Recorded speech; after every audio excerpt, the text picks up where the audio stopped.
안녕하세요. 일본의 소식을 쉽고 빠르게 간추려서 전해드리는 오늘의 일본입니다. 7월 31일 금요일 오전 뉴스 보내드리겠습니다. NHK 보도에 따르면 30일 도쿄에서 367명, 카나가와 76명, 사이타마 57명, 치바 49명, 오사카 190명, 아이치 160명, 후쿠오카 121명의 감염이 확인되는 등 총 1301명의 확진 판정을 받은 것으로 파악되었습니다. 일본 내 감염이 확인된 사람은 34,809명이며 요코하마항 크루즈선을 포함하면 총 35,521명이 감염된 것으로 파악되었습니다. 한편 이날 도쿄에서 한 명의 사망이 발생하여 누적 사망자는 일본 내 감염이 1,007명, 요코하마항 크루즈선 승선자를 포함하면 전체 1,020명이 되었습니다.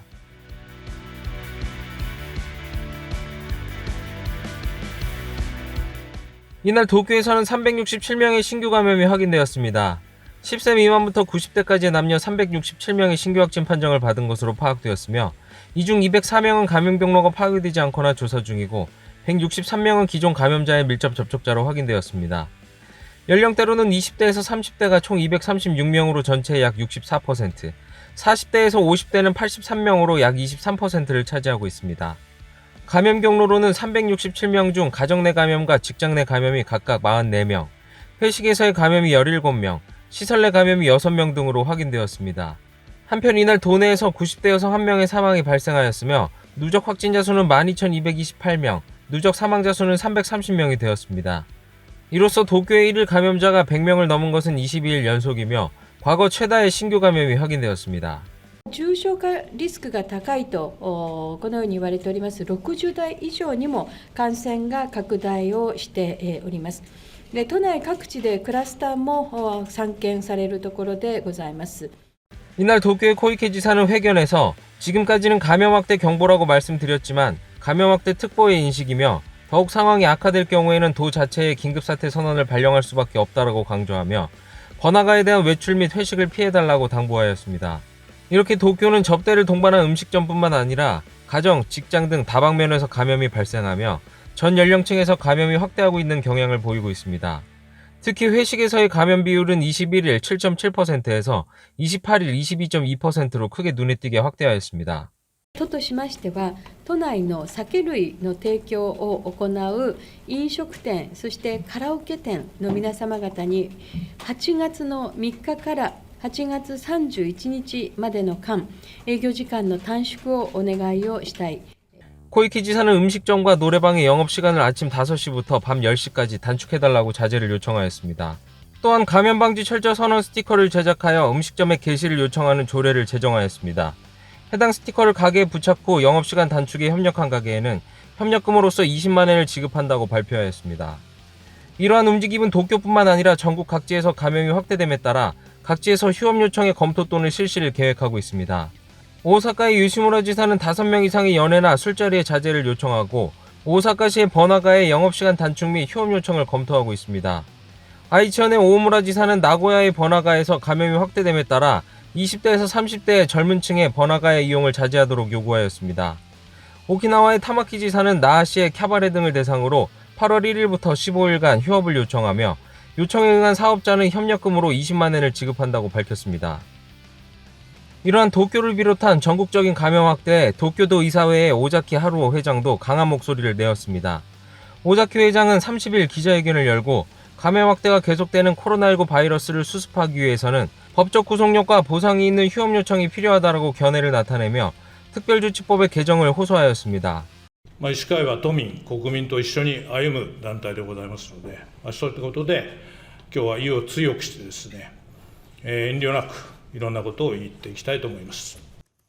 本当にお願いしたいのは、今すぐにですね、国会を収集して法改正の検討をしていただきたい。人口比で言えばもう東京をはるかに上回るですね、感染確認者が愛知とか大阪、福岡あるいは沖縄でも出ておりますので。 오자키 회장은 부탁을 하는 지금의 방식으로는 한계가 있다. 아이치, 오사카, 후쿠오카의 유흥가를 중심으로 앱센터화가 진행되고 있다. 이대로는 일본 전체가 감염의 불덩이에 빠질 것이라고 생각한다라고 말하였습니다. 클러스터가 확인된 캬바레 등에도 휴업 요청을 해도 응하지 않는 상황이라고 지적하며 앱센터화하고 있다고 생각되는 것 모두 동시에 휴업을 하는 것이 중요하다라고 말하였습니다. 또한 휴업을 전국적으로 추진하기 위해서는 국가가 주도할 필요가 있다고도 언급하며 그것이 일본 전국에 확산되고 있는 불씨를 꺼뜨리는 유일한 방법이라고 생각한다. 지금같이 각 지자체에서 휴업 부탁드립니다. 가능하면 검사도 해주세요로는 이제 무리라고 생각한다라고 호소하였습니다. 다음 소식입니다. 코로나19 바이러스의 감염 방지책으로서 정부가 추진한 요양시설 등에 계획한 첫 마스크, 일명 아베노마스크 배포에 대해서 후생노동성은 30일부터 예정하고 있던 약 8천만 장의 일률적 배포를 포기하고 원하는 시설에만 배포 후 잉여분은 비축할 방침으로 결정하여 31일 표명할 예정이라고 밝혔습니다. 정부의 첫 마스크 배포 계획 중 전세대 배포용은 6월 20일까지 약 1억 3천만 장 배포를 완료하였으며 약 260억엔의 비용이 소요되었습니다. 이와는 별도로 요양시설과 보육원, 유치원 직원 등의 배포에 3월 말부터 지금까지 약 6천만 장이 배포되고 이달 30일부터 추가로 약 8천만 장을 배포할 예정이었으며 비용은 총 247억엔을 예상하였습니다. 하지만 이는 마스크의 품귀 현상이 해소된 6월 22일에 약 5,800만 장을 추가 발주한 것이 판명되었고 시설 등에서 필요 없다는 등의 목소리와 야당 의원들의 배포 중지 등의 추궁이 이어진 바 있습니다. 다음 소식입니다. 정부의 관광 수요 환기책 고투트래블에 대해 정부 분과의 오미 시게루 회장은 30일 열린 참의원회 국토교통위원회에서 감염 확대가 서서히 진행되고 있는 것은 거의 틀림없다. 현을 넘어선 이동을 피하는 편이 좋은지 필요에 따라 정부의 의견을 말씀드리겠다라고 말하였습니다. 이중 오미 회장은 감염 확대가 서서히 진행되고 있는 것은 거의 틀림없다. 감염의 발신지는 도쿄인데 지방에서는 시간차로 일어나고 있다라고 말하였습니다. 또한 오미 회장은 도쿄 이외의 지역에 대해서 감염 상황을 어떻게 평가할지는 각 도도부연의 최근 여러 가지 데이터를 종합적으로 보고 현을 넘어 이동을 앞둔 것이 좋은 것인지 괜찮은지 필요하다면 정부에 말씀드리겠다라고 말하였습니다. 고투 트래블은 감염자가 늘고 있는 도쿄를 목적지로의 여행과 도쿄에 사는 사람의 여행은 할인의 대상에서 제외하고 이달 22일에 시작되었습니다. 이날 국토교통위원회에서 향후 추진 방법에 대해 추궁당한 아카바 국토교통상은 감염 확대가 되지 않도록 전력을 다하는 것이 역할이라고 생각하고 있어 전문가의 조언을 진지하게 들으며 정부 전체로 방침을 결정하는 것은 앞으로도 변하지 않는다라고 말하였습니다. 다음 소식입니다. 코로나19 바이러스의 수습 후 일본의 문화와 예술을 세계에 발신하기 위해 자민당은 특명위원회를 만들어 구체적인 전략을 검토하기로 결정하였습니다. 이 특명위원회는 엔도 전 올림픽, 패럴림픽 담당상이 중심이 되어 호소한 것으로 첫 모임에는 무려 40명이 참가하였습니다. 이 가운데 키시다 정부조사회장은 코로나19 바이러스의 감염 확대는 어려운 상황에 있지만 포스트 코로나 시대의 소프트 파워는 일본 재생에 큰 힘이 된다라고 말하였습니다. 그리고 문화와 예술, 스포츠 등 소프트 파워의 분야를 성장 전략의 핵심으로 규정하고 세계에 알리기 위해 향후 구체적 전략을 검토하는 것을 확인하였습니다. 자민당 내에서는 새로운 대외 전략과 국가 비전 등을 검토하느라 줄줄이 전략본부와 의원연맹이 출범하고 있어 이 특명위원회도 다음 총재 선거를 향한 움직임의 한 가지가 아니냐는 관측도 나오고 있습니다. 다음 소식입니다. 내각부는 2012년 10월부터 시작한 경기 회복의 국면이 재작년 10월까지 5년 11개월이었다고 인정하였습니다. 경기 회복의 기간에 대해서 정부는 전후 최장이 되었다고 보여진다라고 말해왔지만 30일의 인정에서는 회복이 2002년 1월부터 2008년 3월까지 총 6년 1개월 동안 지속된 이자나미 경기에는 미치지 못하였으며 이로써 회복의 국면의 길이는 전후 두 번째가 되었습니다. 내각부는 경기 회복과 후퇴 시기를 학자, 이코노미스트들로 구성한 연구회에서 판단하고 있습니다.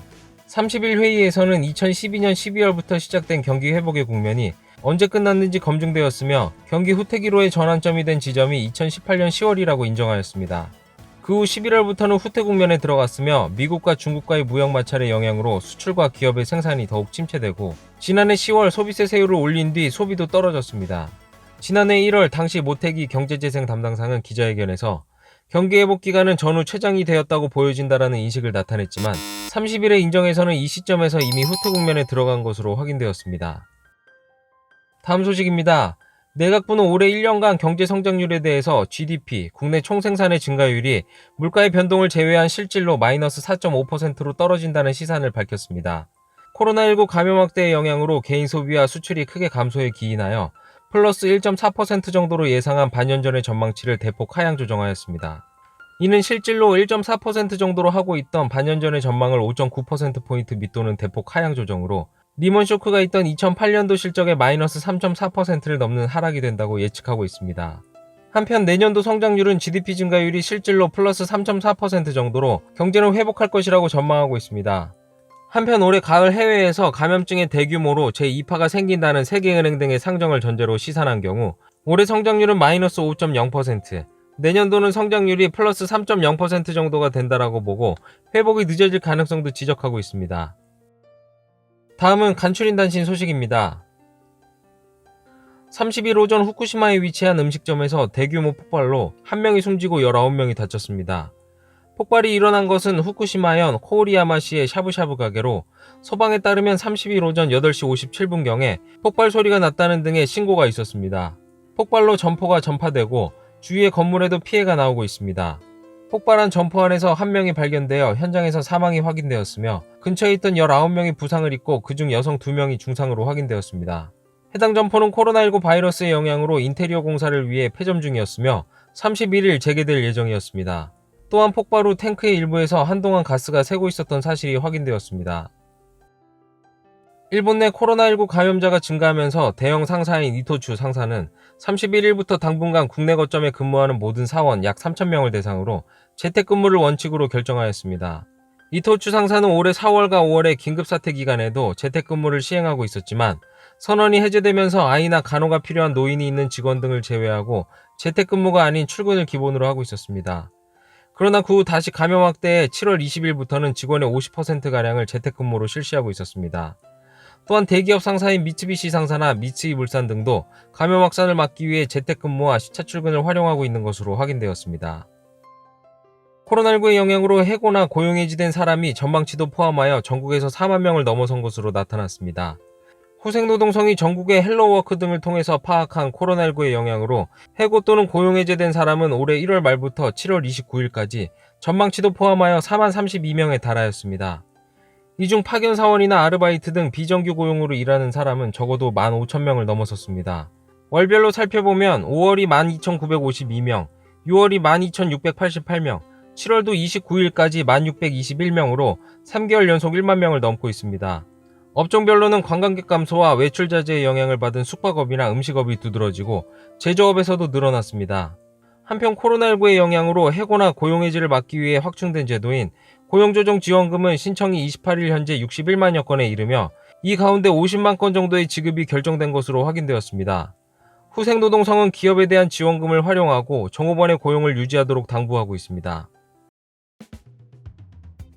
오늘의 일본 소식은 여기까지입니다. 오늘도 즐거운 하루 되시길 바라겠고요. 저는 또 새로운 소식으로 찾아뵙도록 하겠습니다. 시청해주셔서 감사합니다. 이규저튜브였습니다.